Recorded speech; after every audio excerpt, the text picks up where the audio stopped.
నాలో ఈ గుణాలను చూసి మీరంతా కూడా నాకు తోడుగా ఇన్ని సంవత్సరాల పాటు అడుగులో అడుగు వేశారు. ఈరోజు నేను ఒకటి చెప్తా ఉన్నా, రాజకీయాలలో గెలుస్తాం ఓడిపోతాం ఇది వేరే విషయాలు. కానీ ఈ రోజుకి కూడా ఖచ్చితంగా ఒకటైతే చెప్తాను, వైఎస్ఆర్ కాంగ్రెస్ పార్టీకి సంబంధించిన ఏ నాయకుడైనా కూడా, ఏ జెడ్పీటీసీ అయినా, ఏ ఎంపీటీసీ అయినా, ఏ సర్పంచ్ అయినా,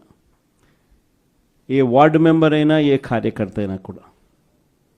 జిల్లా స్థాయి నుంచి గ్రామ స్థాయి వరకు ఏ నాయకుడైనా, ఏ కార్యకర్త అయినా కూడా గర్వంగా కాలర్ ఎగరేసుకొని ఏ ఇంటికైనా వెళ్ళి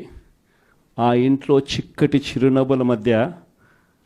వాళ్ళ ఆశీస్సులు తీసుకునే కెపాసిటీ, వాళ్ళ ఆశీస్సులు తీసుకునే పరిస్థితి ఏ నాయకుడికైనా ఉంది అని అంటే అది ఒక్క వైఎస్ఆర్ కాంగ్రెస్ పార్టీ నాయకులకు మాత్రమే ఉందని గర్వంగా చెప్పగలను.